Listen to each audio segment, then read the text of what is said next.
What's up, everybody? Welcome to the Lambo Plays Podcast, episode 120.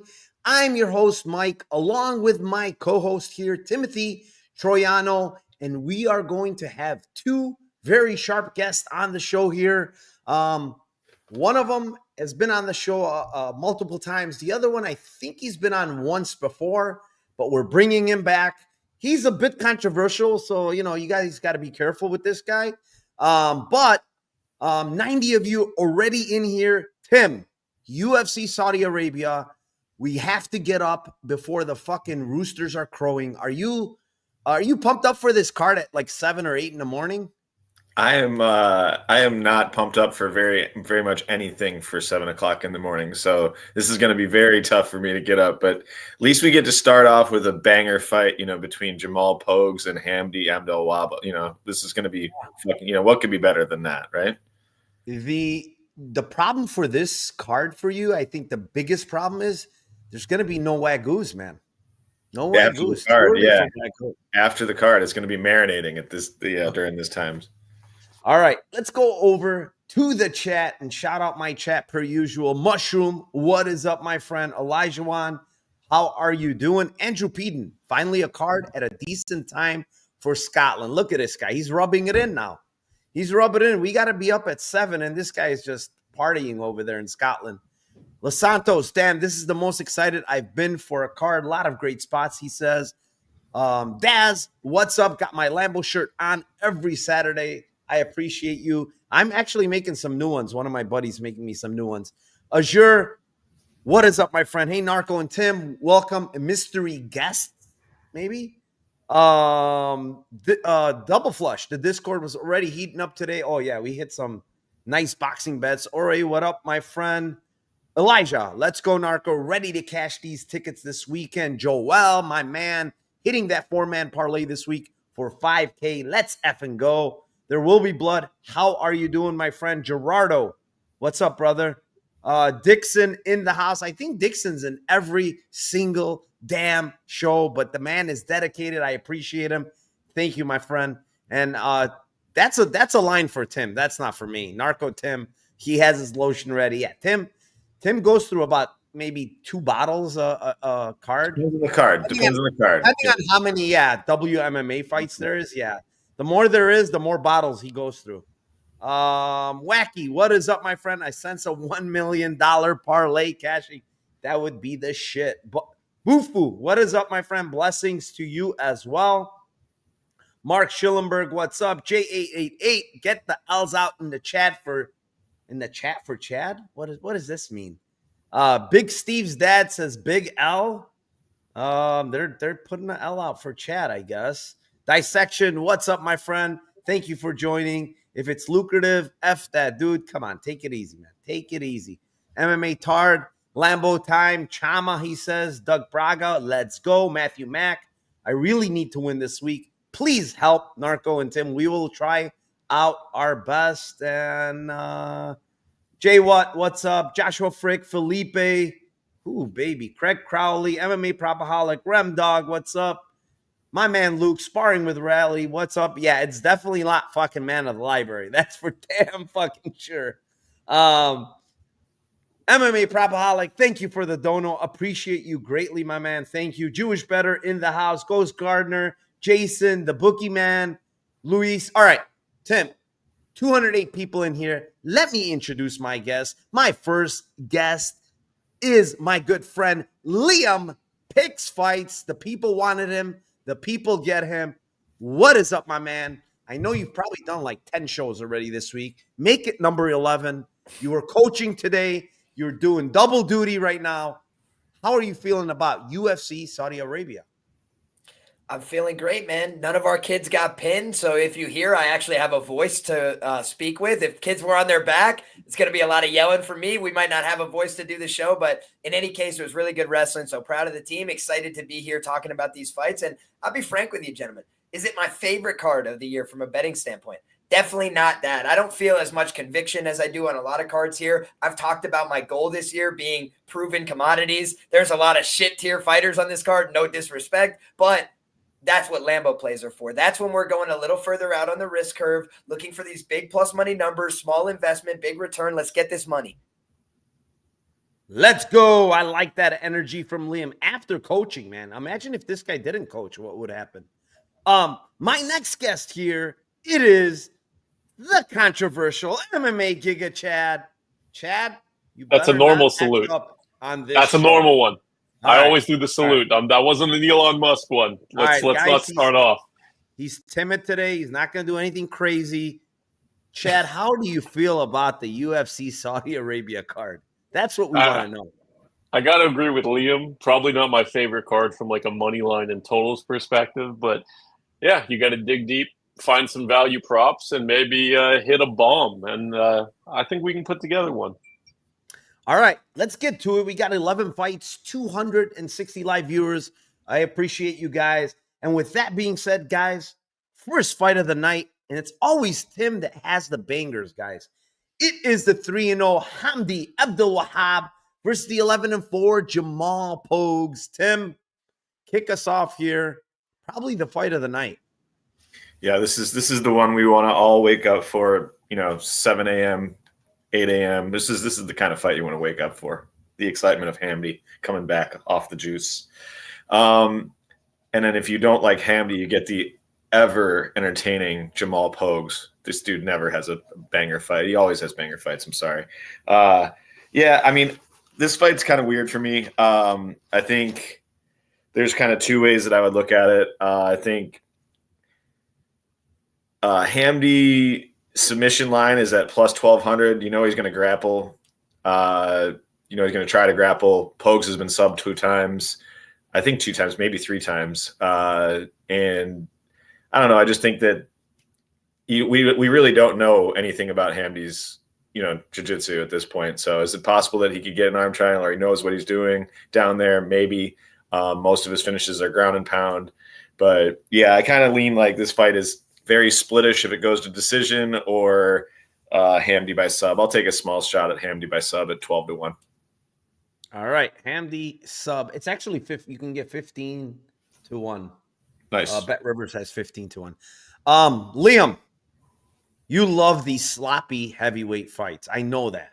Coming from a wrestling background, you have to love sloppy heavyweights. So, what do you got here for us? What did you muster up on this fight? I'm going to echo a lot of Tim's sentiments here, and it's basically simple for me. I look at Jamal Pogues as a guy who really did a good job defending single legs from Thomas Peterson last time out. Peterson's a guy very basic but effective American wrestling, likes to go out there, wrestle to his singles, wrestle to his doubles. But in mixed martial arts, if you can't get the single and double going, you have to have more. You have to be able to push somebody into the fence, hold them there, get to body locks. I don't really see that from a guy like Pogues being proven, right? Like, I think that he can have some success, but 3 out of 4 losses inside the distance. They're giving you plus 315 on Hamdi ITD. Last time out, didn't show great finishing instincts, but several times hurt his opponent. And I think he kind of had UFC jitters, gassed out a little bit. It looks to me like he did not get off the sauce. That's a personal opinion, but I don't think USADA's real anymore, right? Like, he kind of just got hemmed up when it was still a thing, not a thing anymore. Now it's a little bit more loose with the drug testing. Nobody gets caught for shit. So I think Hamdi's out there doing his thing. And I think that he's got no experience. So if it stays on the feet, it's probably going to be ugly. But if he gets takedowns, like, he might just maul this guy. Thomas Peterson in 30 seconds had this guy look like he was ready to go home. So I think that if there's a takedown, it could be the round of the fight. All right. Liam is on the ITD for Mr. Hamdi Abdulwahab. MMA Giga Chad, what do you got for your first Lambo play here in probably 2 years? Yeah, it's a tougher one. One of these sloppy heavyweight fights that feels destined to GTD without a generous line on that. So that's always a tough one if you're trying to find some value. If I had to pick, I would do Hamdi KO plus 510. I don't think he's going to sub, but maybe he gets on top in an advantageous position, can ground and pound him out. Maybe he lands something. It is heavyweight. He can land a punch that puts him out. Yeah, so not someone to invest the bankroll in, but not a bad stab. Yeah, I mean, I get it. It's just there's a couple of things. Like, first of all, with Pogues, like this dude is raving about how he's working with nutritionists and he's gonna look much better and all this. And I believed him. Honestly, I really believed him. He's taking pictures with the nutritionist as PI, and I'm like, fuck, this guy's serious. He's posting all this stuff. I'm like, this time he's not messing around. Like he's not in some like weird gym by himself, you know. He's actually posting. He usually doesn't post a lot of shit on Instagram, but this time he's like posting a bunch of shit. I'm like, oh, you know what? This guy's serious.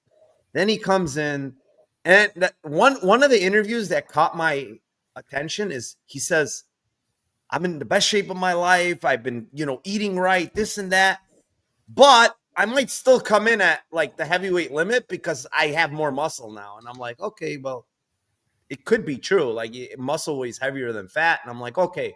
Then I see him on a scale and I honestly don't see much difference. I really don't. Maybe a slight difference. Guy's still coming in at 264. I didn't want to see that, honestly, because I did want to play him. I waited till weigh-ins and I wanted to play him if he looked good. He ended up not really looking good. And like Liam said, Hamdi might still be on sauce. I will tell you guys, because this was mentioned before in my Discord. This guy took a 2-year suspension, came back in the middle of 2024. That's when his suspension was over. He got popped again, guys, by not USADA. He got popped twice. That's why USADA didn't. I knew USADA. Yeah, whoever it was, the new thing popped him again. So this guy popped twice. This guy came off a 2-year suspension, then got popped again 6 more months. If you could look it up. It was 2 different types of steroids. The first time I forgot what it was. The second time it was test, I believe. So he got popped for that 6 more months. So dude, this guy's been out for so damn long. And it's like he's in one of the worst gyms, this Killer Bees or whatever the fuck it is. Then he's mentioning about how his family, like he doesn't have a place to live and all this other bullshit that he was talking about. And, you know, I just don't feel like this guy is going to have good cardio. That's the thing. And Pogues obviously doesn't have great cardio. But the thing is, I do think Pogues he's more athletic than like Dontel Mays. Like that treetop that Thomas Peterson got him with that couldn't get him down was pretty athletic, man, on one leg for a big guy like that. So I think it's like Hamdi needs body lock takedowns, right? He's not really a guy that's going to go for single legs, double legs. Thomas Peterson's a single leg guy. And he's really good at it, to be honest, Thomas Peterson, for a heavyweight. So I feel like I don't think Hamdi's going to have an easy time getting this guy down. And with that, you know, if he's failing, I feel like he's going to tire out really bad. And he was tired in Dontel Mays fight. I mean, he was dead tired in round 3, but so was Mays. I'm going with 2-3, man, here on Pogues. I'm going to trust my feeling here. This guy's been out for a very long time. Whether he's on the juice or not, I don't know. Kind of looks like he is, but if he's not, imagine he's not off this long. His cardio is going to look even more shit. It's 1,300, 2,250. I'm going to take a poke on Pogues, man. 2-3. It's not the most confident play because I can't stand Pogues, but you know, and the guy really doesn't finish many people, but I could see just this guy's just exhausted and Pogues just kind of teeing off on him on the feet. So what were you looking at, Chad? I know you were shaking your head. No, I wasn't. I didn't know that. Yeah, I looked it up real quick. So the first one he popped for Primo, which is like methylodone. Yeah. And then the second one was exogenous test. Which was in the middle of 2024 when he literally came right back. He was going to fight and they popped him again.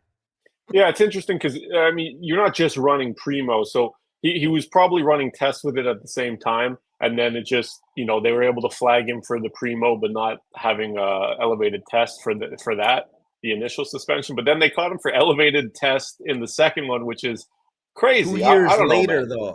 2 years later, he's still doing it. It gets out of your system if you're not doing it. This guy's unreal. Anyways, let's move on. Fight number 2. It is in the featherweight division. It is the 14-2 Bogdan Grad versus the 8-4 Lucas Alexander and my man Liam. All right. Well, let me click the button before I say it. Bogdangrad by submission would be the click for me here. I gave out the ITD at plus 215 yesterday. Listen, I just don't think Lucas Alexander is about this life. He's lost inside the distance every loss of his professional career. I don't think he likes hard fights. I think he likes fights where he's comfortable, able to work his game from the outside. Most of his wins are via decision. So I understand if we hit the cards, it could look ugly. You know, it might not be the right bet, but it's like, if we're going to engage in some grappling, like based on what I saw last time out, Jekka Seregi is a blue belt. You know, I picked him via KO1 there. We're in some dicey situations. As soon as we get out, bing, bang, boom, fight's over. I just don't think Lucas Alexander likes to be under pressure. I don't think he likes to be under fire. You look at that Joe Anderson Brito fight. Some guys have made Brito work, made him, wrestle through positions. Algeo, I think, is a guy that did that. Then you look at how he responded. He was ready to go home in the first round. So I just don't think this guy's about it. And he missed weight second time in a row. Didn't fight all of 2024. Guy's not here. So I think it's grad ITD. I think it's grad by submission. And it's 8-1 on FanDuel and Bet365. It got cracked on DraftKings yesterday. I said 215 on the show with my guy Jewish Better. And then it's now 175 on the same book. So in terms of the ITD, I think grad is the more dangerous fighter, and I think he's going to bring it. So that's my opinion. All right. Chad. You're just up quick, next. just because he was okay, great. Just because he was mentioning the odds, there's still a hang-in plus 890 on Fanatics for those that have access to the book. I don't, but using the Fight Numbers prop finder, able to verify that best price. But I totally agree with Liam. I was already acting up when he said the sub. Listen, it'll either look horrible or it'll look great. Alexander, I think, is a terrible grappler. And if it gets into these situations, I think he can easily get sub. Or it could look like him just piecing up Bogdan standing because he's a better striker for a few rounds. But Bogdan can hurt him, end up on top. He can, wrestle, end up on top. And I think he finds the sub if he gets in those situations. So that is also my play for the Lambo play on this fight. Yeah, I've said it before. I almost agree totally with what Liam said. I've said it before. I hit Sergey. Sergey was a big dog to this guy, by the way. And I hit him by KO as well. Because honestly, when you watch this Lucas Alexander guy, I honestly think he's a quitter. One, he's not about the life, like you said. He's missed 2 straight times now. The guy hasn't fought in all of 2024. The guy that he beat, and people make it a big deal about beating, Peterson was retiring, guys. He was done. That was his last fight. He didn't even give a fuck. And how did he beat him? He chewed off his front leg, mainly. That's how he beat him. And then, like, Peterson didn't even grapple the entire first couple rounds. Didn't even shoot a takedown. I'm like, and I had a bet there on him. I'm like, what is he doing? But then he retires, so he didn't give a shit. He already had it in his mind. He was done.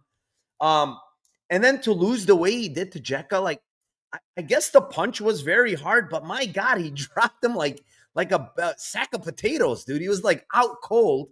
The thing with Grad is his striking defense is horrific, dude. He gets hit a lot. He's very bad.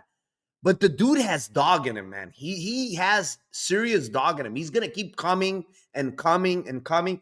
And I think this is the type of guy that Alexander does not like. Guaranteed. Like, he doesn't like to face guys like this that are dogs that are going to keep coming and pushing him. And that's what Grad's going to do. I think he can land takedowns here. He just got his black belt, I think 7 weeks ago or 8 weeks ago, whatever. He's the better grappler, in my opinion. He's strong. You could see in those positions, like when he grabs people, he takes them for a ride. I mean, the guy's physically strong. You can get 900, by the way, sub. That's what I played on Hard Rock, if you have it. I like his sub prop, man. I think he's going to, at distance, he's going to feel very uncomfortable because Lucas has good striking, good kicks. But he's going to close the distance. I think he's going to shoot for takedowns, eventually get this guy down. And I've seen Lucas go for leg locks like a couple of times, dude. Like literally two different times. This guy's going for leg locks like he's some jiu-jitsu wizard. And he's probably going to pay for it, doing some stupid shit like that. So give me Grad sub plus 900 here. I guess all three of us on the sub so far. Tim, what do you like? Liam knows what I like on this one. We talked about it last night on Jewish Better on his podcast. We're doing squad ride here on Grad by Sub. Just all the same reasons. Not going to echo chamber it. If you want to get greasy, you can do sub 2, sub 3. It's 28-1 and 40-1. Those are also really good. I think it's possible that, like Chad said, it might be possible that Alexander keeps him at range and that Grad doesn't fight smart in the first round, and then realizes that this is a losing endeavor on the feet with him, and he's getting boxed up. So then he goes for it in 2 or 3. But yeah, I think sub in general, he could take him down round 1 and sub him as well. But I think if you like those greasy lines at 28 and 40-1 as well, why not? So yeah, 9-1 is solid for Grad. Much better grappler.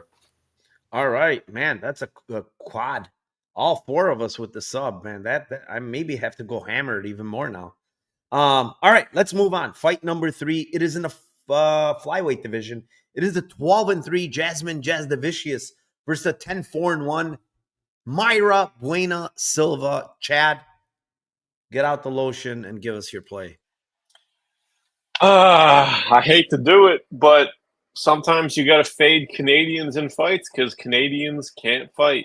And despite Jasmine being the best active current Canadian fighter, she's not covering this price against MBS here. I played some money line at plus 215, 220, around that range. I think money line is good. I fail to see where Jasmine covers start to finish.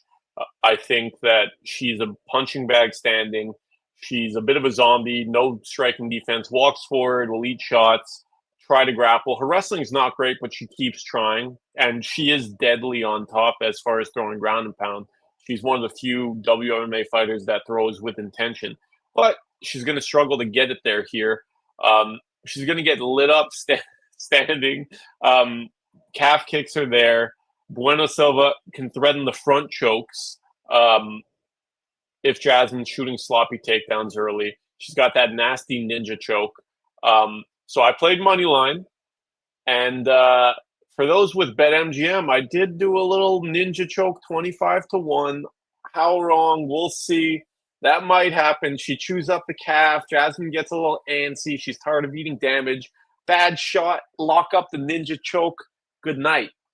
Buena Silva looks favorite. Don't at me. What's the odds for it? It was 25-1. Aha, I got a better one. I got 50-1. On what? It's an offshore book. Anyways. On Ninja Choke? Yes. Oh, shit. Yeah, so for me here, I do have MBS like at plus 215, I believe. I do think she's the side. Just, the thing with Jasmine is most of the girls that she's faced, she's kind of bullied them. She's the bigger girl. She's big at 125. A lot of these girls, she's kind of bullying them, getting them down. They don't have great takedown defense. I'm not saying Buena Silva has great takedown defense, but she's she's fought at 35 a lot. She's coming down to 25 here. We saw in the face-off, she's slightly bigger actually than Jasdavicius. But the thing is, like, there's 2 things that could affect MBS here. Like, the weight cut could actually hurt her cardio more, which is concerning. But if she's smart, and I said this in my breakdown, she should be kicking the calf very, very early.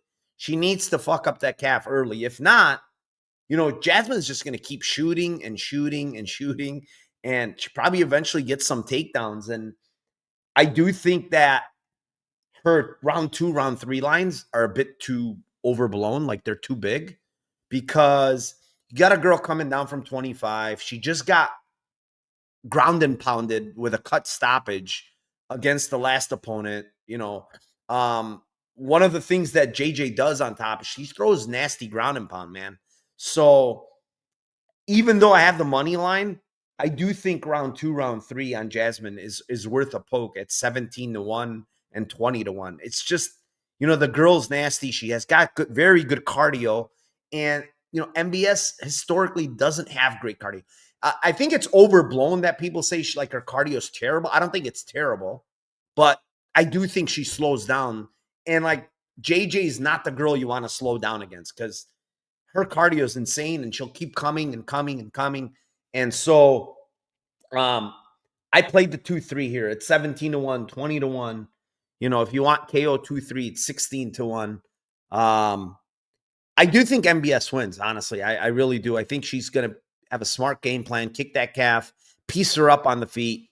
And, you know, it's a bigger cage, which helps. Of course, you know, it's a bigger cage. You can circle easier. You know, it's harder to close the distance. So all that stuff. But I can't ignore the big prices on JJ for 2-3. You know, it helped me out last time. I'm going to go right back to the well with them. Tim?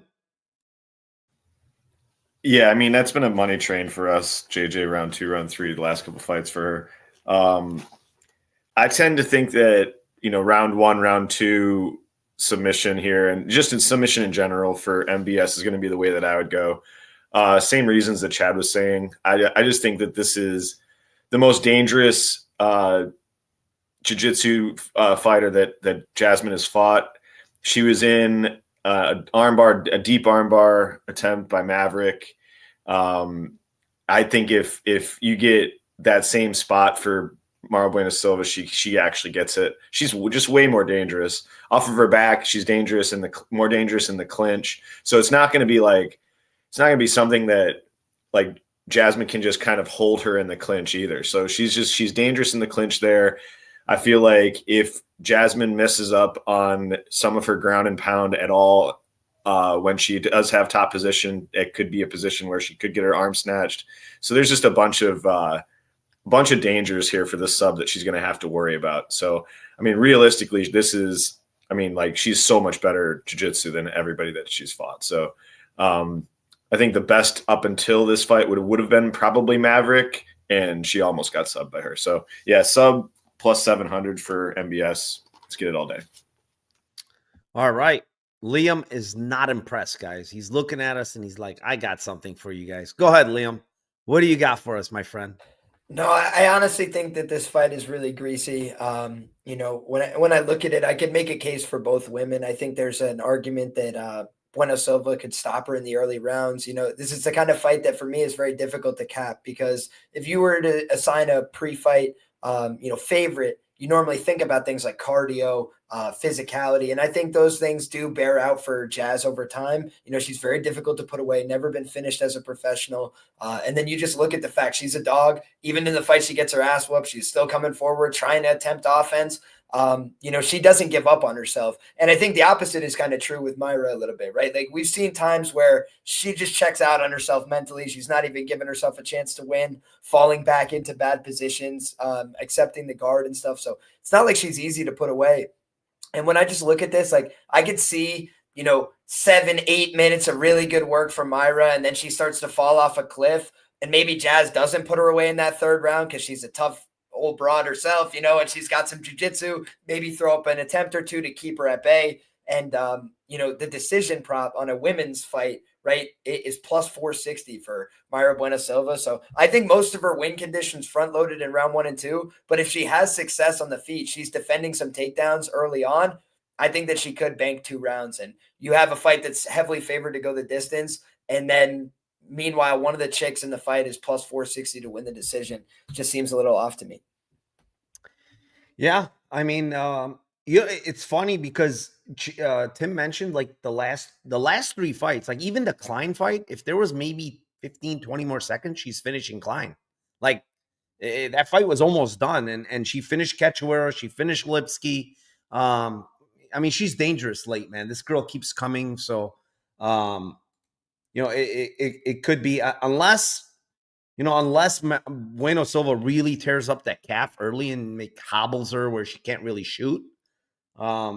Otherwise, I think she's going to keep coming in this fight, and it's going to be a close fight. All right, moving on. Fight number 4. It is in the lightweight division. It is the 15-7 Terrence McKinney versus the 14-7 Damir Hadzovic, and I will take this one. I'm torn on this one, to be honest, because one side of my brain is telling me like you have to play these huge 2-3 numbers on Damir, just because if somehow he gets out of round 1, McKinney's going to gas. Like, I don't care that he's saying in his interview. In his interview, by the way, he says, for the first time ever, he literally said this, for the first time ever, has he started to run in his training camp. That's insane to me. You're a fucking professional MMA fighter. You do not run? He's never ran. He said he never runs in his camp. Now that he's Fusion XL, they're making him run. Is that going to help his cardio in one camp? I highly fucking doubt it. The guy is balls to the wall, man. He's gonna come forward. He's just gonna, and Demir's old, 38 years old, coming off an injury. He's been out for a long time. That's the thing. Do I trust him to survive one round? And the way he tapped Moicano was so easy. However, the line's just round 3, by the way. If you guys have, I'm gonna give this out. If you guys have Hard Rock, round 3 is 75-1 on Hadzovich. Like, you need to click it. Like, who gives a shit? It's 75-1. It's way off the market, by the way. The market's at like 3,000 is the best price. So you can get 75-1 there, which is way off. Round 2 is 2,000. I kind of lean towards McKinney KO, though. I think KO at 210, he's kind of fallen in love with his KOs lately. He's not really even shooting takedowns. Albeit, the guys are not very good. Like these guys that he's been KOing have, like Breeden and Marat. Breeden is kind of tough, but he KO'd him there. He hurt Nazim pretty bad. Even Bonfim, he landed some shots on him. But I'm going to go with the KO. It's plus 210 on Bet Rivers. It's a used Toyota Corolla is what we call it here. But, yeah, I just think he's going to finish. Demir's so old, and he's been out for so long. It's kind of a layup. They've given him so many fucking layups. If you go look at his career, I can't believe some of these guys they've given this guy. This Marat guy, where the fuck did they pluck him from to give him? Marat? And then they gave him that Eric Gonzalez guy. It's fucking insane, some of these guys that he's been given. But it is what it is. He's an exciting finisher, I guess. They like him. I think he said he signed a new contract, by the way, maybe last fight. But yeah, I'm going to take the KO. I'm not going to get too sneaky with it. I did play, like I said, round 3, 75-1. It's a click. Tim? Yeah, nothing really big on this. Don't want to go too long on it. I think it's quite obvious. McKinney sub 1 plus 190. Demir KO 2 28-1. You said round 3 is 75-1 on Hard Rock. I just think it's the way to go. Pretty much know what you're going to get with McKinney. I do think he subs him in this fight, though. I know it's kind of square. Everybody's on it, but it's just the defense from Hadzovich that he got taken down in his shower earlier today. So yeah, I don't think it's going to be hard for a dude like McKinney to get on top of him. All right, Liam. What do you like here, my friend? I hate to agree. I tried to be a little bit creative last time, but this time I am going to just have to agree. If Terrence McKinney loses this fight, he should pick a new career. No disrespect. It's just like this is the kind of fight you need to win to be a professional mixed martial artist. Demir Hadzovich, off an injury, 38 years of age, was never any good in the first place. No disrespect. So very limited skill set. Guy can't grapple. Never could. Mark Diakese doesn't know a submission. He's 1-3 career to the submission. The guy doesn't know a wrist watch from a wrist lock. He doesn't know a thing about it. So the guy just holds on for dear life and hopes 15 minutes go by. They raise his hand. He's not looking for submissions. I think that Terrence McKinney, 8-2 career to the sub, is going to be very aggressive hunting this sub. I think it's the plus 200 McKinney sub 1 or the plus 750 McKinney sub 2. That's how I see it going down. All right, Chad. What do you like? I hate to round off a little bit of a circle jerk, but yeah, it's McKinney sub 1. It's about plus 2. I actually bet it, so it's not just like the I'll play this Lambo play. I bet plus 220 sub 1. I think you can still get plus 205, plus 210. He should grapple. Demir is going to get taken down pretty instantly. And, I see no reason McKinney shouldn't be able to take the back and choke him out.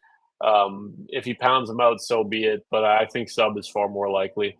And, Yeah, I mean, we can get ready to enter live if McKinney starts struggling to finish him. We know how that goes. Although he started running, so he might be out here putting on a show with 15-minute cardio. And let me He tell you, literally said, I'm not kidding. He said in his interview, he said he's going to be a lot more calmer. He's going to go a lot slower. But we've heard this shit so many times from fighters like this that it's just once they get in the cage, the switch turns on and it's like, okay, 0 to 60, let's go.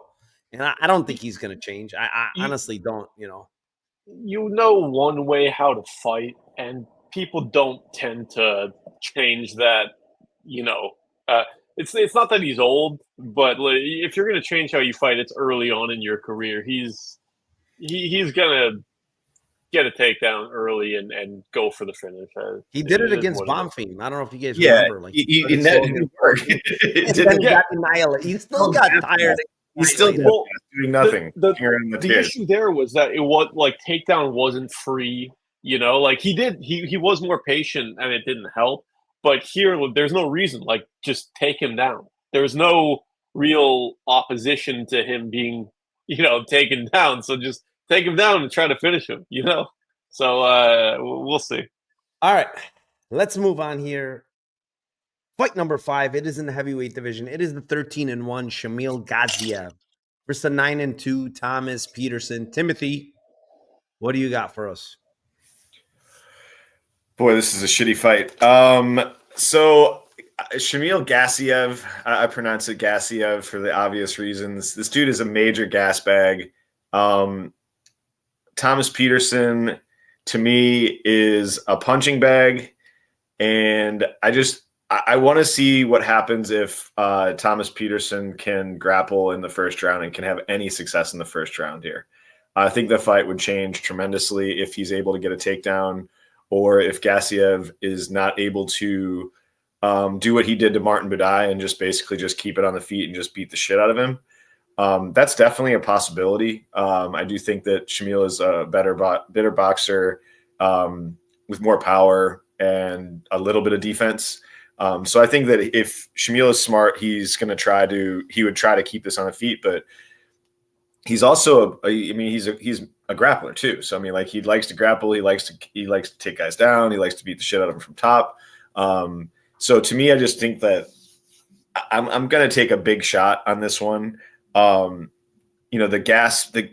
gassy nature of Shamil for me is where I'm going to kind of attack this. If Peterson can get a takedown in round 1, I think the fight changes, and I think that, or if there's a lot of clinching going on in round 1, I think the fight changes. So I'm going to take stabs at Peterson round 2, round 3, and then if you want to go whisper bet, Peterson sub 2, 50-1, sub 3, 65-1. So I like some Peterson late round props, and I think that the sub is maybe it's live if he can get on top. So 65-1, 50-1 for sub 2, sub 3, and round 2, 18-1, round 3, 24-1 for Peterson. Hopefully he gets him down in round 1 and this fight changes. All right, Liam, what do you got for us? Another heavyweight banger. Yeah, I largely, agree with Tim. And I do think that Peterson is live, in a few different ways. Do I think he's likely to get the decision if it's a close fight? No, I do not. I think they will rob him blindly if it's seemingly close fight. But if you go out there and lay on somebody for 15 minutes, they can hardly take that one away from you, right? That would be pretty egregious. So I think that if Peterson is getting off his single legs early, when he couldn't get the single leg on Pokes, we knew everything we needed to know about the fight.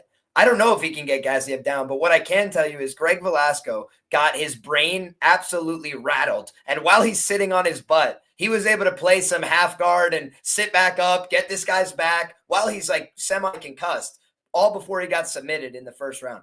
I had said before that fight to take Gaziev by sub, but to hedge with the ends by sub. I was like, this guy is going to go roll around on the ground and do some crazy shit. And I was like, Velasco is willing to play down there, but he's been doing it to regional level guys. I don't know if he's going to do it in a fight like this where it really matters.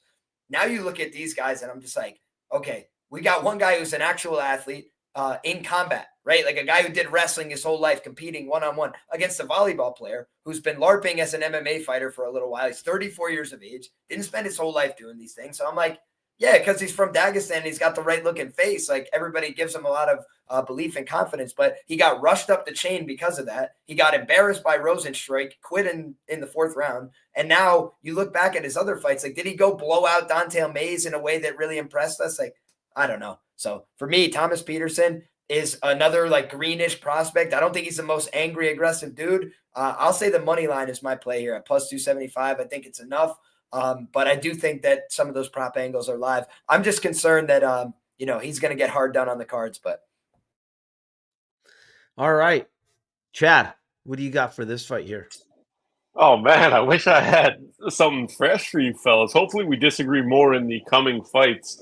I am on Peterson round 3.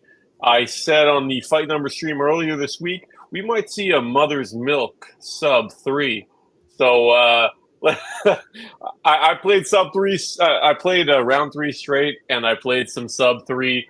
And my less wild play is Peterson round 3 or decision plus 500, still currently available. I would be surprised if he finished early. I think Gaziev is more than capable of handling his business round 1. If Peterson gets on top with that sweet single leg early, maybe that's not so good. But I'd say it's hard not to like Peterson here. If he doesn't get killed very early, which could happen, but he's got a blockhead. He can take some shots.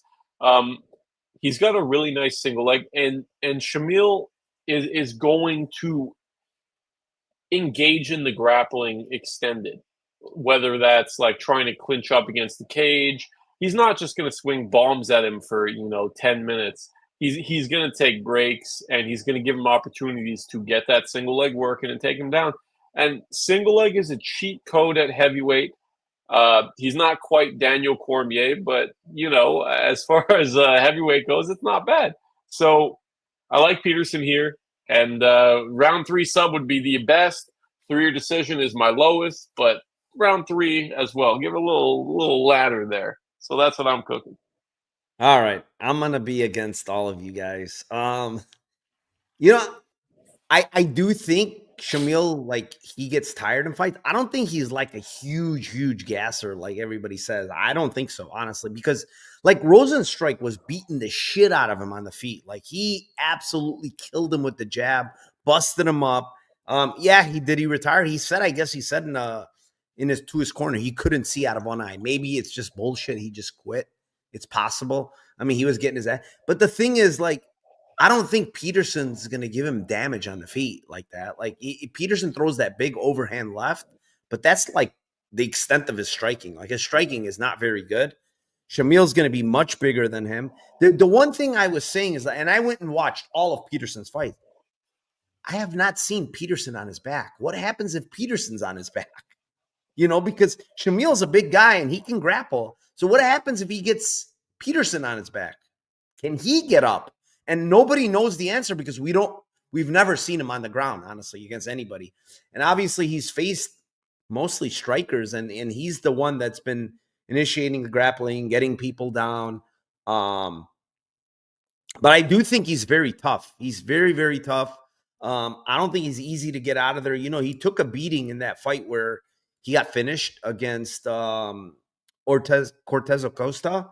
And, he took some big shots. And the guy is fucking extremely tough. I don't think he's going to go out. Like, even Pogues landed a lot of shots on him, And I don't think Shamil has, like, this huge power on the feet. He's kind of an arm puncher, to be honest. He's more of a volume arm puncher.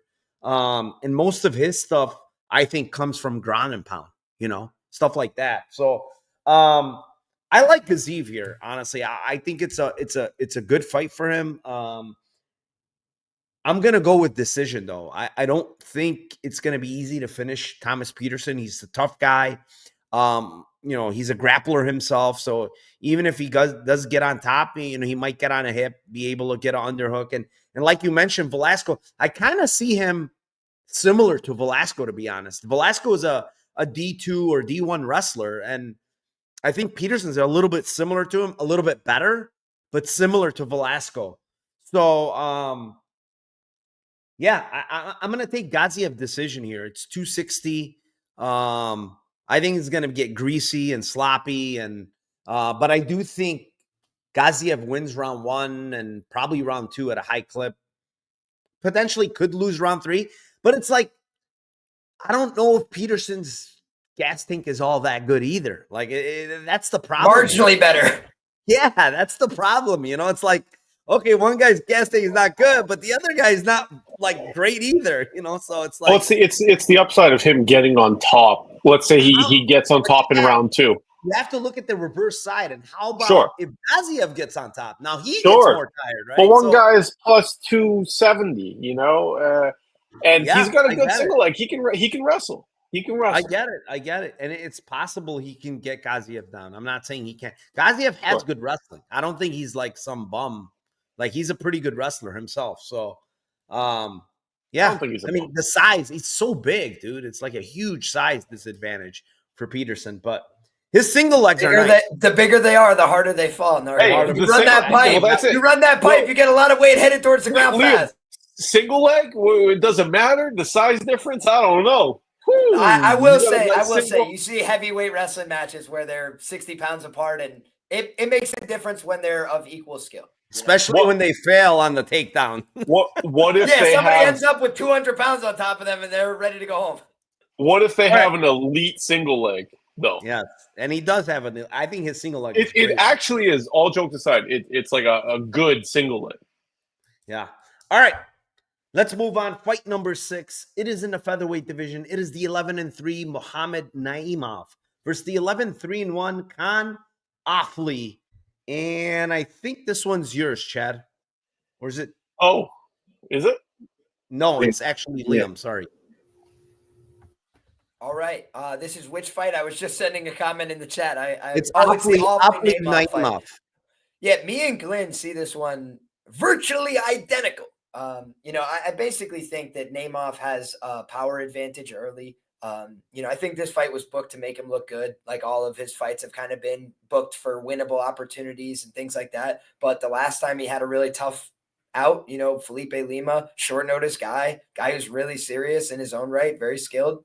That guy just dogged it out and chased him down in round 3. And I think that if you notice a pattern in Naimov's game where he's vulnerable, it is the fact that he does slow down over the course of his fights. He always has. You look back at the Colin Anglin fight, awful display, just like way better fighter, loses to a guy he had no business losing to because he couldn't fight hard for 15 minutes. And I think that when you look at, this matchup, Offley is a very good submission grappler, in my humble opinion. I was very high on his submission grappling after watching it on The Ultimate Fighter, and then he got smoked by Myron Santos, and it was like a come back down to earth moment. There's a lot of jiu-jitsu guys that have talent and skill and can even beat lower level guys, but in MMA, hardware matters, horsepower matters, and some of these guys are just too big of an athlete, too strong. They can move around too much. You can't really get a hold of them, and they kill you. That was what happened to him there. I think that when you look at this fight, Naimov in the early going has some of those same elements, right? He could put hands on him. He could chase him down. He could be a bully, be very aggressive. He cheats his ass off. They love him over there. He's got a big social media following. But if this fight is in the 3rd round, I think the exact same liabilities that have haunted him throughout his career will be there. We saw it against Lima. We saw it against Nathaniel Wood. I was very happy to cash that ticket. I was like, hold on. Don't get finished. Do not get finished on me, guys. And he was ready to go home. He cheated his ass off in that fight. He cheated his ass off, no doubt about it. And I'm looking at Offley to win in round 3 at 29-1 and Offley by submission at plus 1050. Those are my 2 Lambo plays here. Listen, you could be throwing him out way more often than not, but I think that's a lot of his win equity. I'm not sure they're going to give him the cards here. I don't know that he's got the ability to go out there and grind this guy to a decision, but does he have a nasty guillotine choke? Yes. Does he have good ability to chain attacks together when he's on top? Yes. So I think the black belt on Con Offley is real. And I think that if he can get it to the ground, when this guy is feeling sorry for himself and tired late, he can finish. All right. Liam with the Con Offley side here. Chad, what do you got here for this one? Yeah. Tough one. I don't hate the under. I think it's pretty binary how the fight goes. But this is Lambo play, so we don't do it like that. So it's going to be Offley sub 2-3 at 20-1. Yeah, I mean, he might just get murdered round one. If he doesn't, we might start cooking, and not a bad price. So that's what I got on this one. Yeah, man. This Naimov guy, like, I've tried to fade him. I faded him last time, and I was successful. The sub on Lima in that fight was like 12-1. It was insane. And I'm like, what the heck? I kept Sub mentioning 3. it. I remember I was in Vegas, and I was on Spaces. I was doing a Spaces, and I said, this is my favorite prop of the card. It's 12-1. Go bet Lima by sub, because this guy loves giving up his back. And Lima's really good back taker, you know? So, and just watching some of these fights, like they gave him that Eric Silva guy that was old as shit that probably came in with an injury, honestly. Like I didn't even see anything. Somehow he blew his knee or whatever the fuck it was. And nothing happened. I think he stepped into the cage. I literally think he like stepped in the cage and hurt himself before the fight even started. Like I'm under the impression that this motherfucker was hurt already, to be honest. You know, I don't know, but that's what it felt like. Like nothing happened. The guy stepped back and boom, his knee blows out. I'm like, what happened? Nothing happened here. But anyways, you know, like Naimov was getting his ass kicked by Malarkey. Like literally his ass was getting kicked. And then he found the KO because Malarkey's a chinny dude that's been getting KO'd left, right, and center. And, you know, his other wins are just not really impressive, man. Like he's really Nathaniel Wood is his best win, but Nathaniel Wood is honestly, it should not be fighting at 45. I have no idea why he's there. You know, he's saying that the weight cut 35 is too much, but he's so small at 45. He's just not a 45er. And I was concerned with that with Offley because Offley's fought at 35 before. I was looking at him. I'm like, man, he's going to come in way undersized, you know.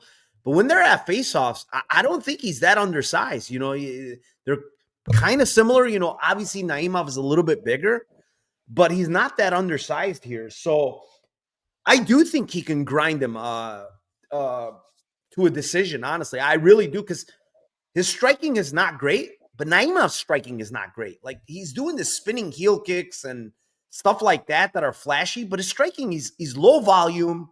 You know, he's not a great striker himself. He's explosive, but he's not a great striker. And I think Offley honestly can get him down. If Malarkey can get him down 2 or 3 times, Offley should be able to get him down at some point here. So I'm going with Offley decision, honestly. It's a big price. It's $525. His split decision is 14-1, you know, in case there's some fuckery and it goes to split. But I truly think like Naimov at -3XX, it's fucking insane. You should never be playing this guy at -3XX. He's not that guy. He doesn't have a lot of volume. He doesn't really have a strong grappling game. He's kind of a jack of all trades, but master of none. Like he's literally not great at anything. So, plus 400 versus Malarkey, plus 200 versus Nathaniel Wood, just for perspective. Yeah, and now he's -3XX. Like, go make sense of it. You know, Offley, it's recency bias, right? Marion Santos tore him up, but like Marion Santos was at a huge speed advantage, way better striker. I mean, the guy's super athletic. All these things is like Naimov is none of these things. Is he more athletic? I don't think so. Is he a little bit more explosive and stronger? Yes. But like he's probably not even that much better in the striking. Like even though Offley doesn't have great striking, I don't think Naimov is special. So yeah, I'm gonna take the poke on the decision and the split on Offley here. Tim? I'm gonna be on the Naimov island here. I do see the late finish angle on Offley just from we've seen it before from Naimov almost getting finished by Wood, getting finished by Lima, but Offley striking defense was awfully bad in his last fight, and his ability to just the physicality was against Santos, who to me is not crazy physical either. What he was able to just out physical him here, and I think that Naimov is stronger physically, and I feel like he's going to knock him out in round 1 or round 2. So KO 1 plus 500, KO 2 plus 850 for Naimov for me. Fair enough. Tim is on the opposite side. I love it. All right, let's move on. Fight number 7. It is in the lightweight division. I think this is the Twitter fight of the week because there's both sides here. It's in the lightweight division. It is the 16-4 Faraz Ziam versus the 11-2 Mike Davis. And Chad, stop shaving, dude. We need your pick here. I'm good. Yeah. So it's an interesting one. I think it's a high level fight. Obviously, the people that got Ziam at 2-1, obviously they made a good play. They got their CLV and whatnot. Yeah, I think Mike Davis probably a deserved favorite. Provided he's healthy, it's hard to know with this guy. Yeah, I think he's probably going to get on top early. We saw Favola get to dominant positions against Ziam, and I see no reason Mike Davis can't do that early when when he's fresh. The part that's hard for him comes later on, as if he doesn't get him out of there in the first round, gets a little dicey. I favor Ziam standing. I think he's a little more dangerous, and Mike fades pretty hard. He stays in it, but it won't look great for him round 3 if ZM starts cooking. So, this one I struggle with a Lambo play.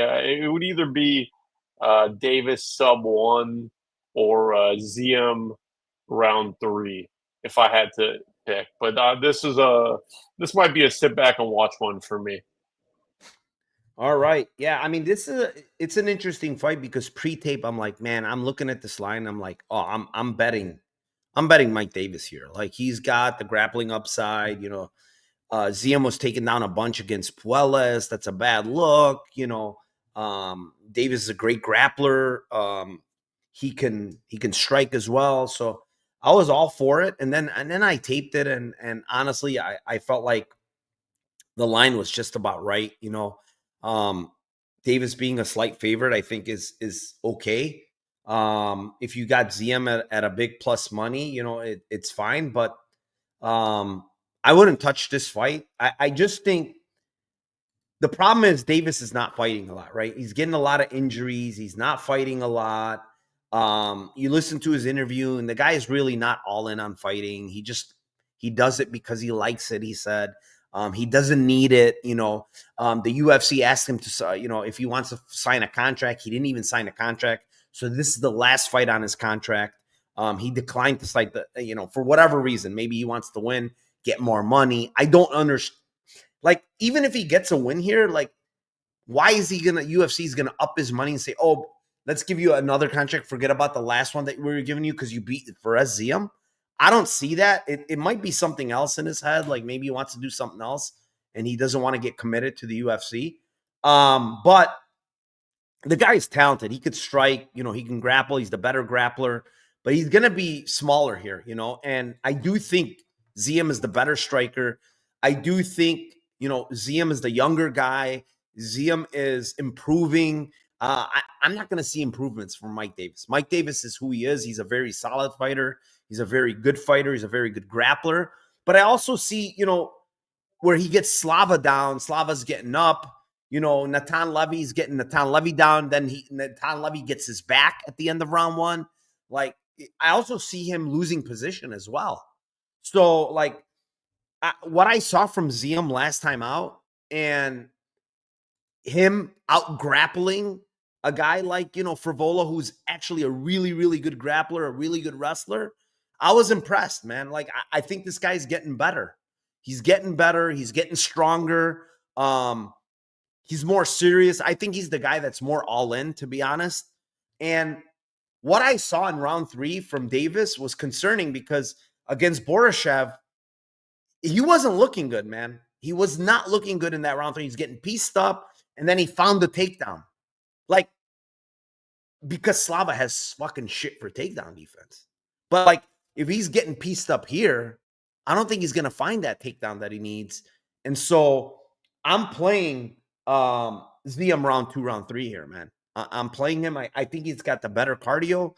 He's the more active guy.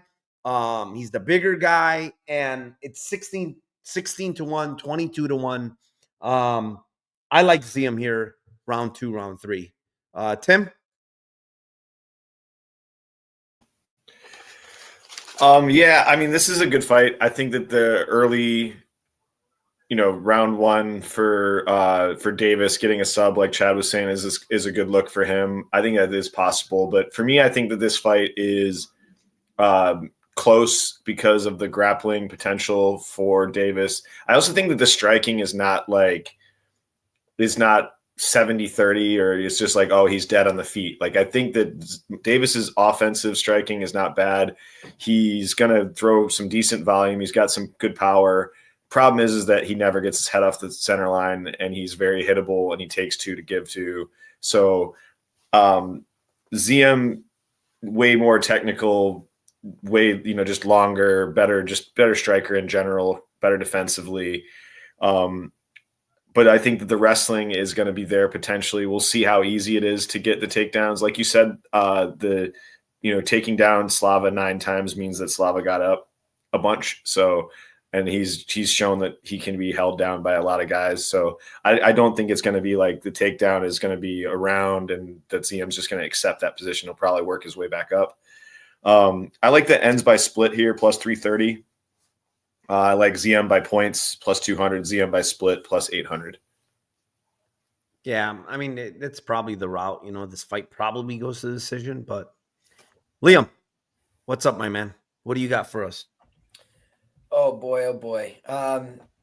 This is a fight where I'm going to lean into a little bit of volatility here, and I'm going to go with the fight ends via submission at just over 4-1. It's like plus 410 that I'm seeing.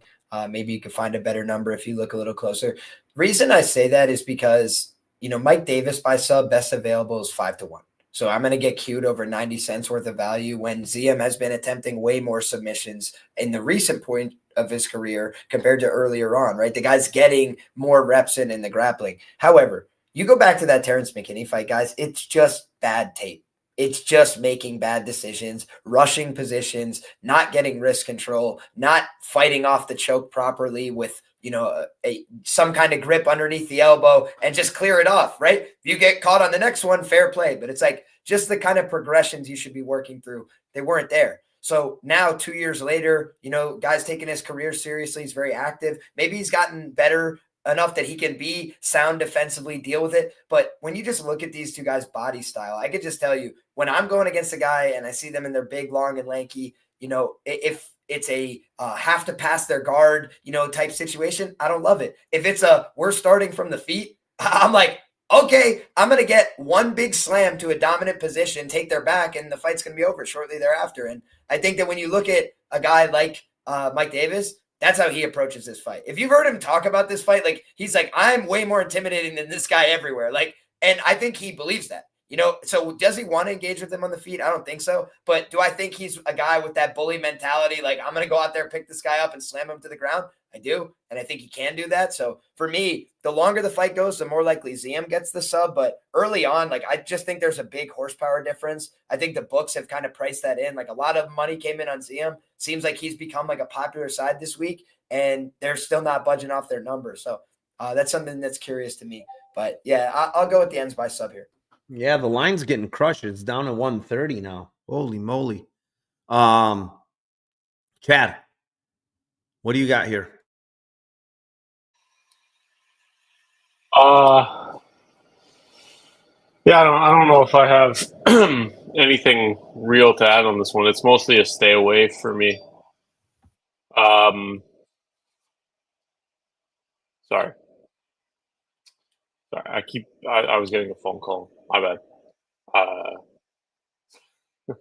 Sorry, someone was calling me right as you were asking me about that. Am I talking about a new one, or am I talking about?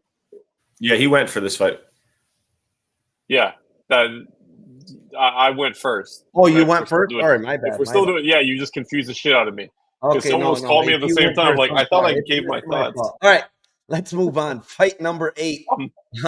It's in the bantamweight division. It is the 18-3 Said Nurmagomedov versus the 21-3 Vinicius Oliveira, and this one's mine. I honestly think Said is like a probably top 10, at least top 10 fighter in the bantamweight division. That's how good he is. I think he's got very good striking, extremely good grappling, super well-rounded fighter. But the issue with him is he's just not fighting often enough, right? He's pulling out a lot of fights. His opponents, it's falling out. It's been a year and a half since he fought.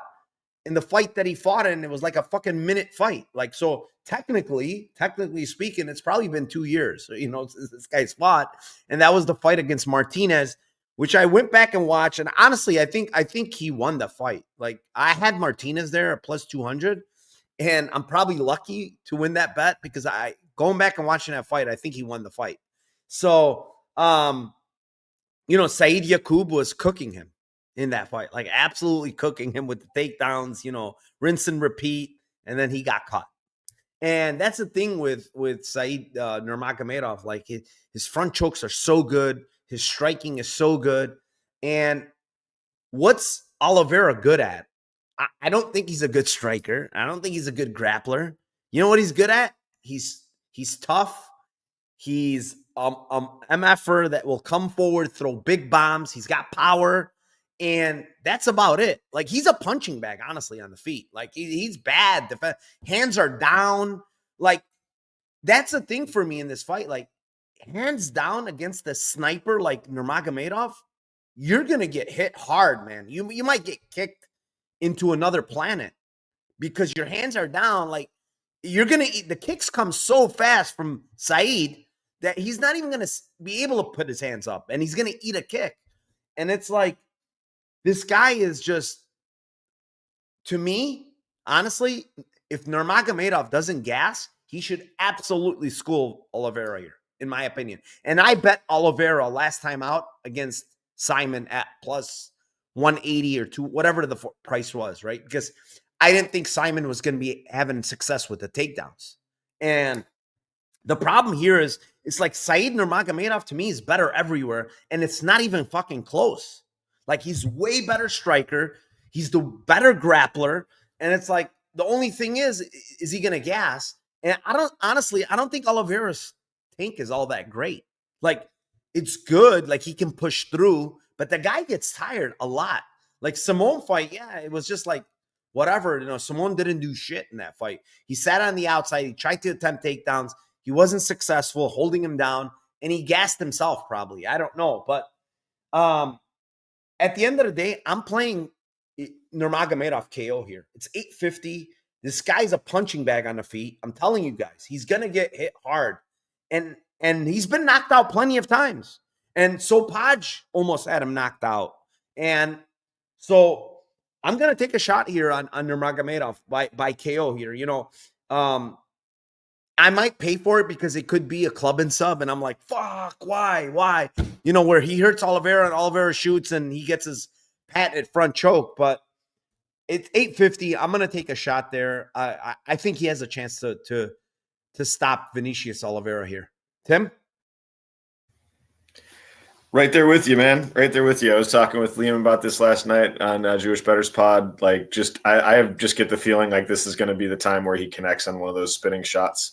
Like, the defense from Oliveira is just not something where I'm like, oh yeah, you got to worry about this.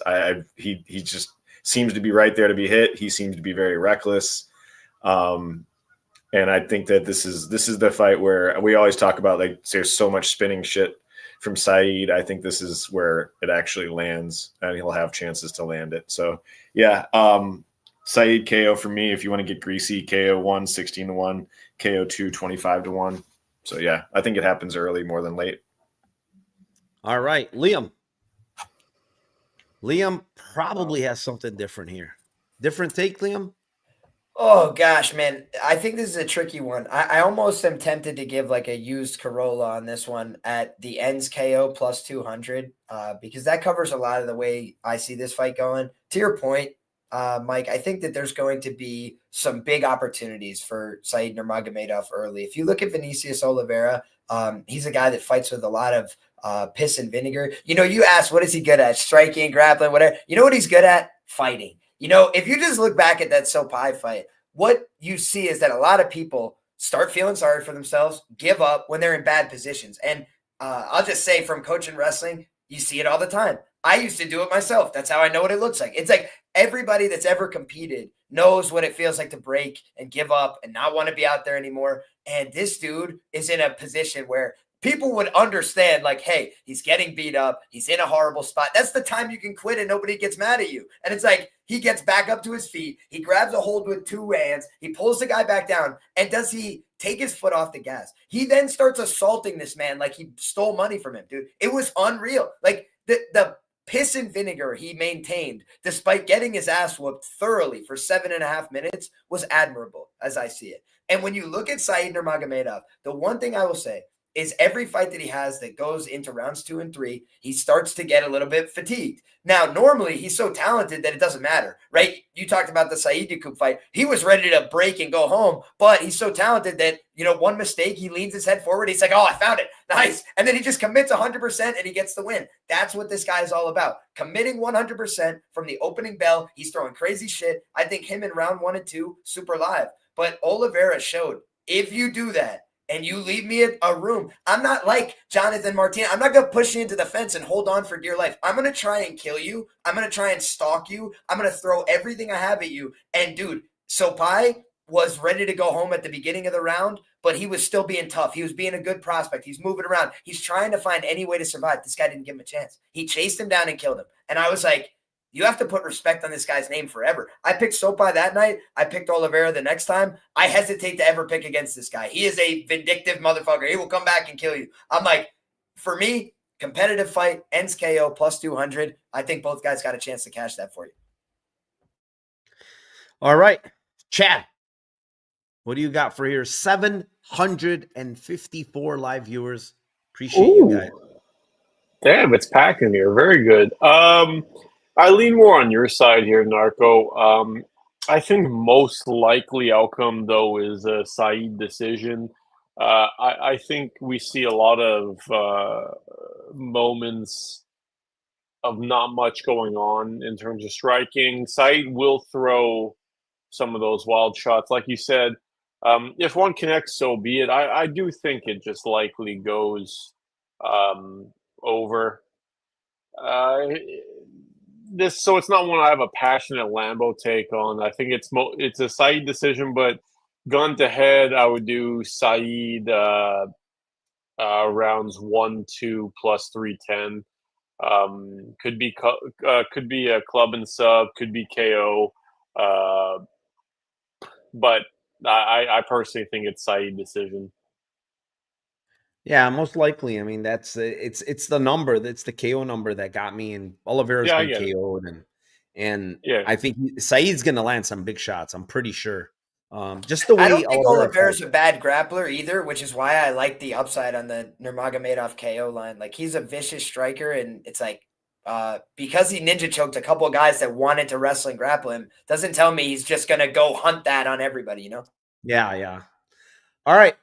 Let's move on. Fight number 9. It is in the heavyweight division. It is the 18-3 Sergey Pavlovich versus the 15-5 Jairzinho Rozenstruik. Tim, it's your turn, my friend. Dude, I'm lined up on every heavyweight fight first. This is fucking wild today.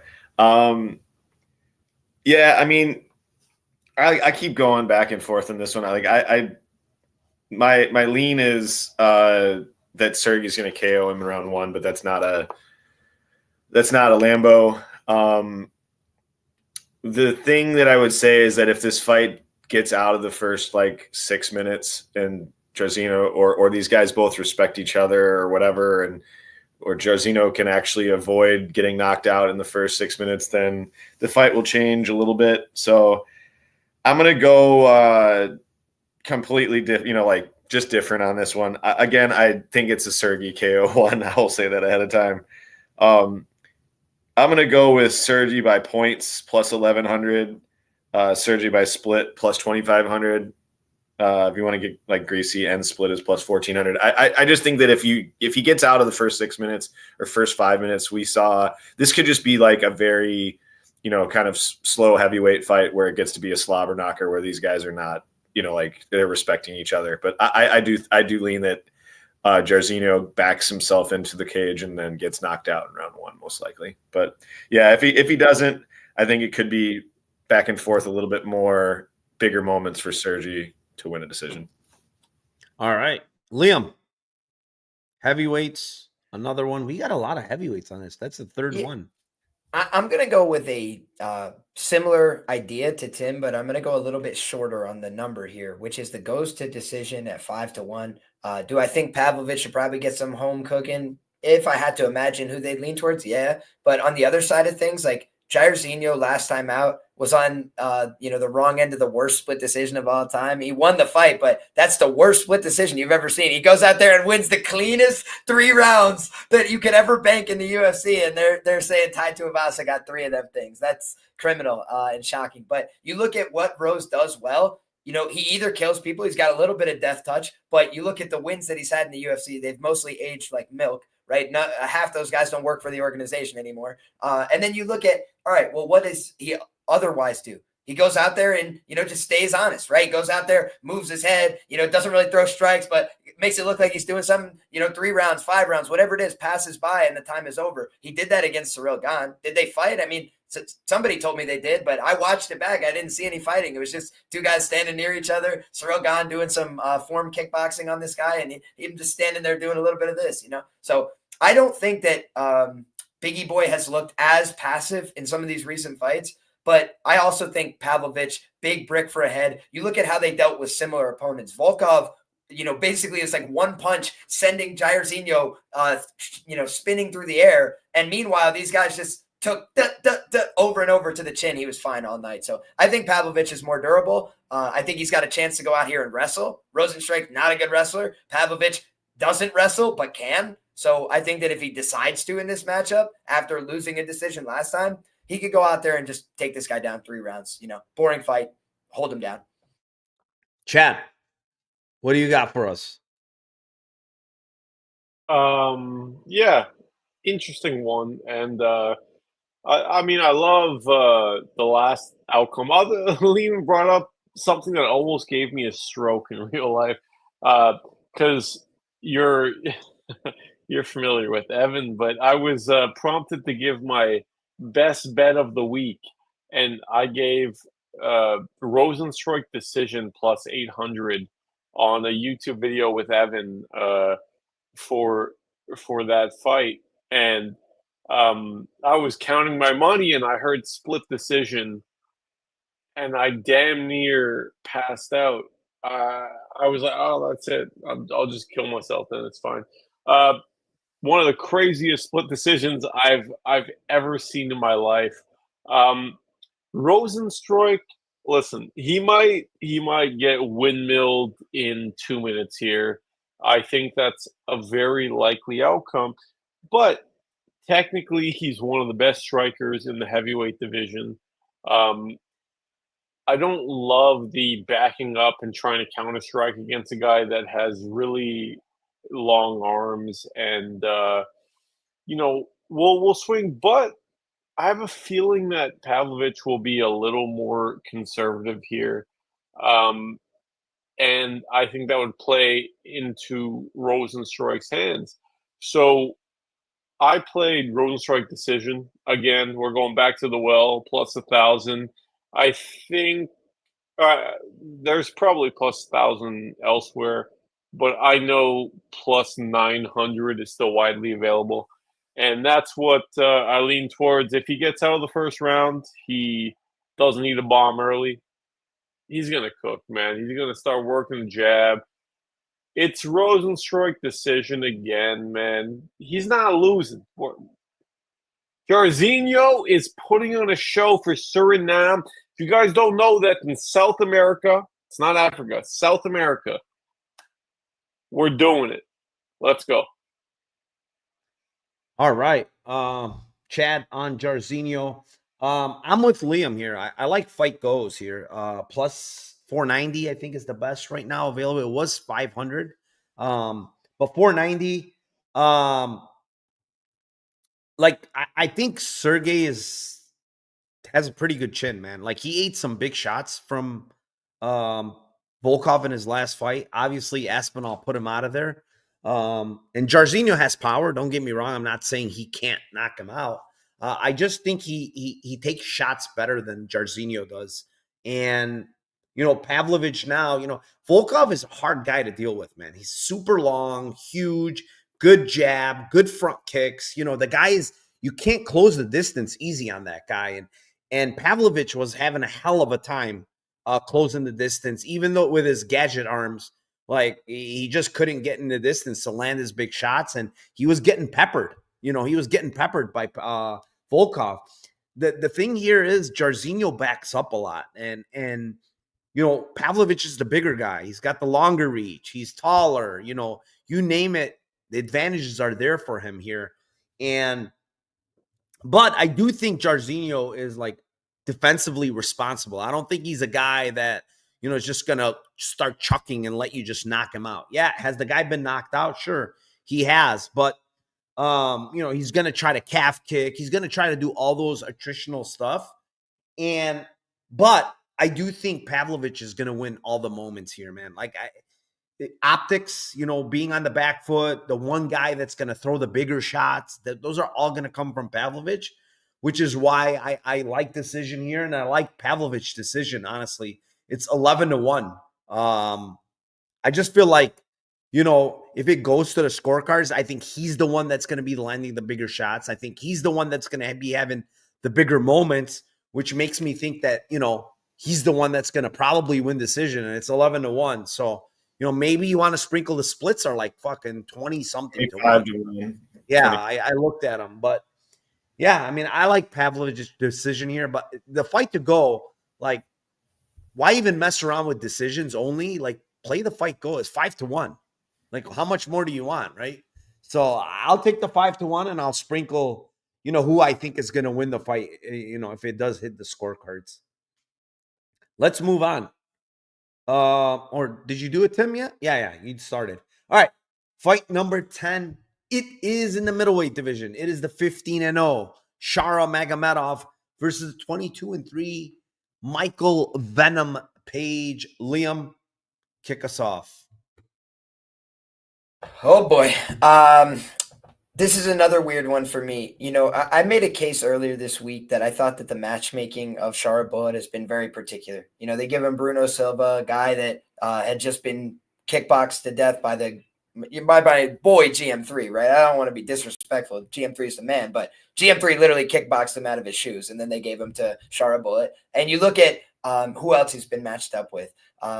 Michael Oleksiejczuk, maybe the worst grappler in the division, certainly right up there, right? He knocked out Kevin Holland and then got submitted via armbar. Unbelievable talent that he had there. You look at these guys, they're not talented grapplers. They're not proactive wrestlers. That's on purpose. Then you look at, okay, now we're bringing up a guy who's an attraction, a known name, a guy that, we can market, put on a co-main event, sell some tickets. But he said, I'm not staying at this weight class. He's 37 years of age. He's 1-1 in the UFC. His only win is over the aforementioned Kevin Holland. What a great career trajectory he has right now. So that is where we're at with Michael Page. His career high watermark in the UFC is 43 significant strikes. He's gone to split decision in most of the meaningful fights of his career. So I look at him as a guy that probably just doing the UFC a favor here. Maybe he goes out there, makes it competitive. I would look at the end split decision. I think both these guys have enough pull and influence to buy a card themselves. And, maybe that third judge is the deciding one. But as far as I'm concerned, it's probably going to be close, probably going to be some striking minutes here. And I think Shara is going to have more volume. So maybe MVP hurts him like Armin did. But I just think that this guy could take a decent shot. He could recover. And even in that round where he got hurt by Armin, he came back and whooped his ass the latter portion of that round and kind of found his timing and his range. His kicks are very good. If you look back at the one thing that's caused MVP problems in striking exchanges in particular, he likes to get people missing with the hands and punish them. And if you kick his legs out from under him, he's got skinny legs and that hurts him. And we saw Douglas Lima literally kick him off his feet and send him to the realm where there's only wind and ghosts. So I think that this is the kind of fight where unless Shara does that to him, it's probably going to be a close decision where Shara does more in terms of landing and throwing. So give me Shara in a split decision, end split, Shara split, 6-1. I don't know what the end split price is. It's not something I normally bet. So hopefully the king of split decisions up there can let us know. 30 plus 330. Plus 330. All right, I'll take that. It still qualifies. Yeah. Is Chad around, or I don't see his camera. His camera's off, but all right, I'll just go. He's finishing shaving. He'll be right back. I'll remove him for now until he comes back. But Yeah, I mean, this is an interesting fight, really. I think the thing with Page, honestly, Liam, and I agree with what you're saying, but Page is very hard to land on, man. Like the way he, even though he's got those skinny legs, he switches stances all the damn time. He has his hands down doing that karate shit, and he's very deceptive because you never know when he's gonna jump into the pocket, throwing that big shot, and he hurts people with it. He landed on fucking Holland multiple times. He hurt Holland, but Holland's tough as shit. And I honestly think Shara is very tough as well. I don't think it's gonna be easy to hurt this guy. Like, this guy seems like he's very tough. The shot that you mentioned that hurt him in the Petrosian fight, he hit him right in the eye. That's fucked, like the one that he can't see with, and he fucked him up, man. Like, bad. You could see it afterwards. It was completely messed up. But the guy's like an elite kicker. He has power. The thing is, like, Page is moving up to 85. Like, I kind of agree with you. Like, he's probably doing the US. Like, why would you go for a one-off at 85, right? Like, you're a 70 pounder. Like, what happened that the UFC said to you, hey, you want to fight Shara Bullet at 85, the most popular guy in this region, like, that's 15-0? Like, it doesn't make sense why he's fighting at 85, because he said, I'm coming right back down to 70 after this. So it is concerning, but like, looking at the fight as a whole, like, Venom Page is a very hard guy to strike with for 15 minutes. And I think this is what it's going to be. And in a 15-minute striking match, like, almost nobody's outstruck Venom Page at distance, like nobody. So, and the difference between these two guys, obviously, is Shara throws a lot more volume, but his defense is not good, man. Like, he's getting landed on a lot in a lot of different fights because he's trying to get his offense going. So I do think Page's defense is much better in the sense that he manages distance better. And that's what it's going to come down to. And where it concerns me a little bit is, like, if there's some clinch work going on, I do think Shar is going to be much stronger. He's got those nasty knees, elbows, stuff like that, where he can actually cook probably Page in the clinch, which, I don't know if it's going to go there, but I'm going to take a shot on, and this is just one play. I'm taking a shot on Michael Page by split, because I do think if he wins, he's just going to win by split, man. This guy fights too close. It's in that region where they love Shara. We know this. And it's 9-1. It's not the best price, but I think this is his win condition, honestly. I don't think he's knocking out Shara. I don't think he's submitting Shara. He did talk about grappling, by the way. I do want to mention that in the interview with that girl, Marie, whatever her name is. But he said he's going to grapple, supposedly. He said he's going to grapple. Well, he just converted to Islam, right? So he did convert to Islam like 4 or 5 weeks ago. Yeah, he did. He just got married. I think that's why he converted, by the way. His wife right now is she's Muslim. So he converted to Islam. And he got married, and I don't know. I don't know the spiel here, but looking at the fight on tape, honestly, I think it's a close striking match. Like, yes, do I favor Shara's kicking? Of course. Volume, yes. But I do think Michael Page is not an easy guy to game plan and strike with. So I think the fight's going to be close. 900 for me on split. Tim? Yeah, I'm basically going to echo a bunch of the shit you guys just said. It's a guy that has better defense, really tough, elusive fighter in Page versus a one-eyed pirate that's easy to hit, that's going to throw typically 3 times the volume that Page usually throws. It's going to be tough to hit Page in this fight.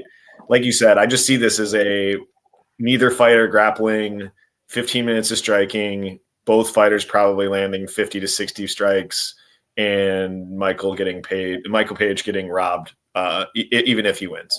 So I, like Liam said, I'm on the ends by split plus 330, Shara split plus 600. But I don't hate anybody trying for the Page split at 9-1, because it is 9-1, and I don't think if these guys fought 9 times that that he wouldn't hit that 2 or 3 times at least. So yeah, I like the ends by split plus 330 the best, but I do think it's Chara is going to get a Carlos Leal type robbery here.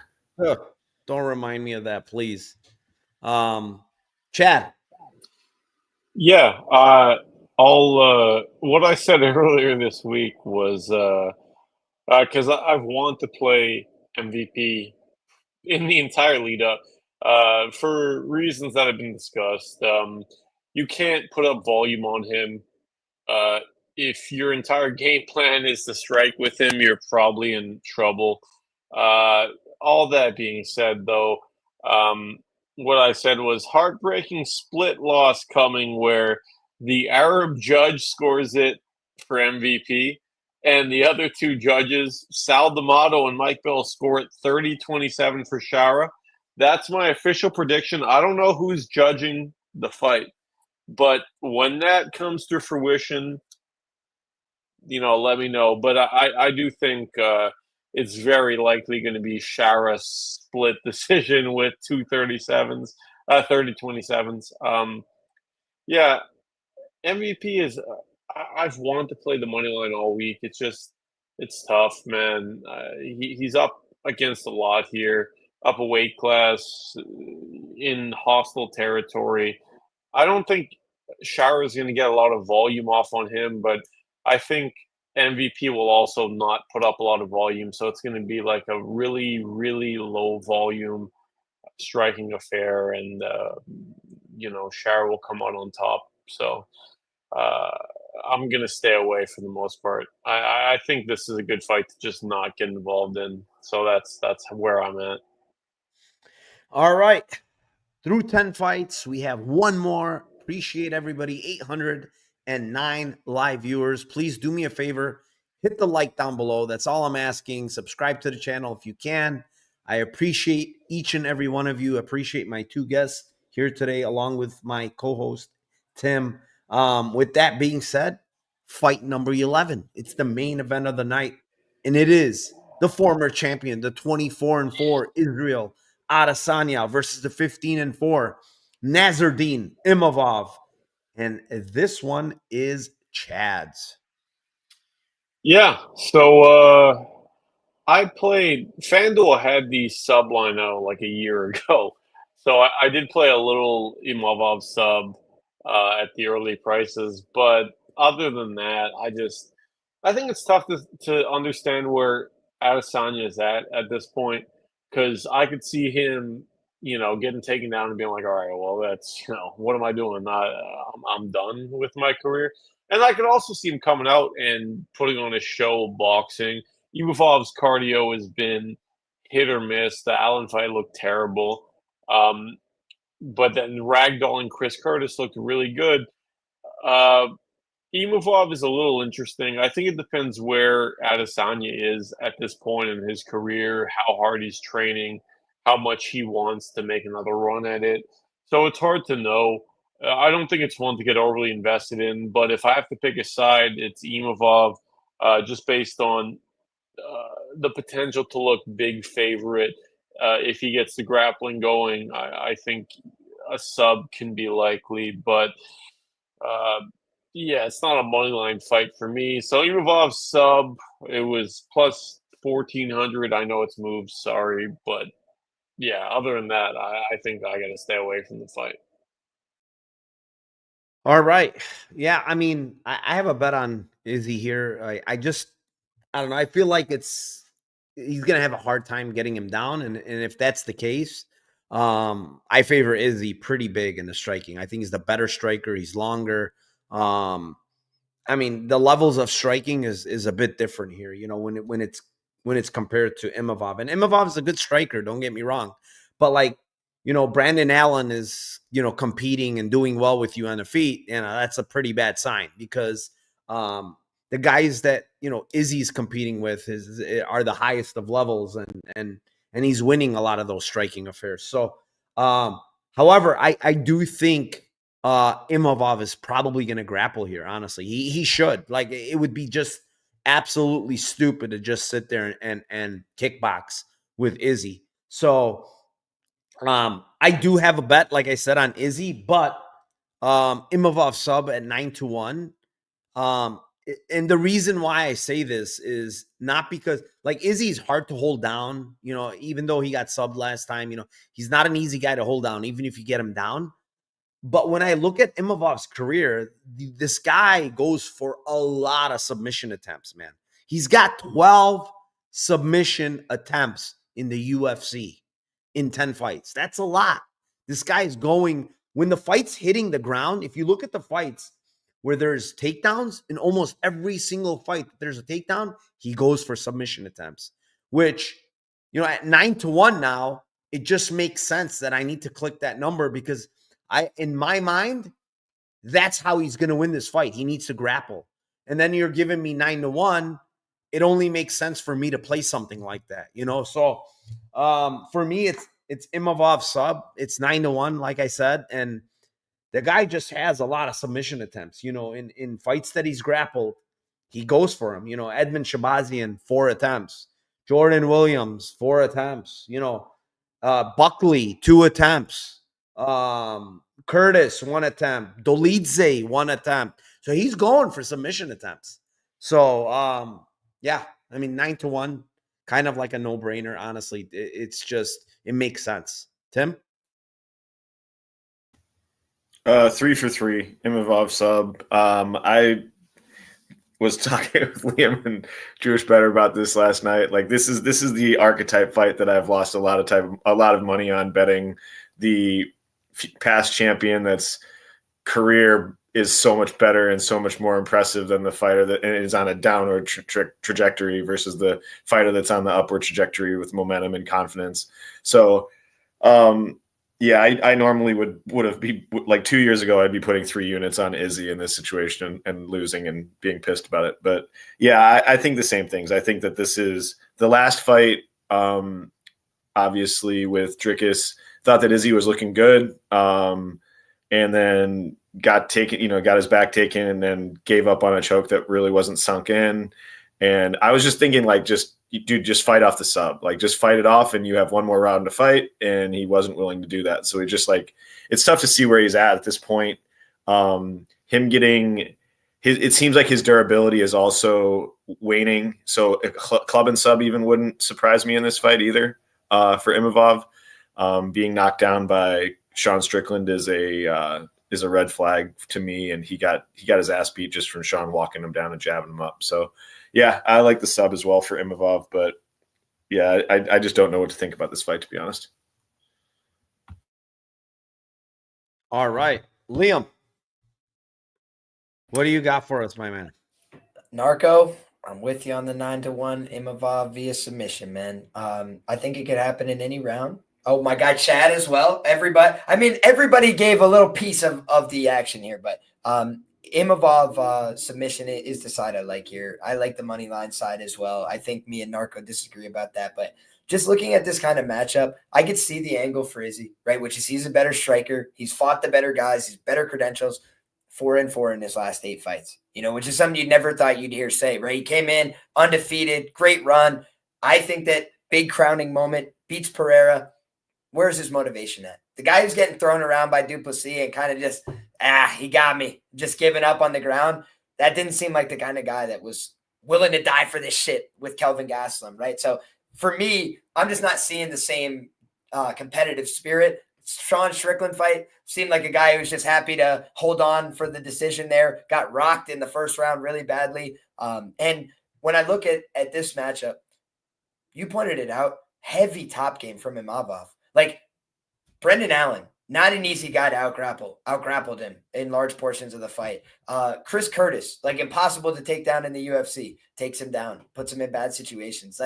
I just see this guy Imavov getting better each time out, and he's an athletic guy. He's still a young guy. He's hungry and motivated. He looked to me like he was in the best shape of his career on the scales today. So I think that Izzy is going to slow down in the later rounds of this fight. But I also think that if Imavov can get on him early and press him, we saw Duplessis kind of take down Robert Whittaker, put some doubt in his mind, beat him up.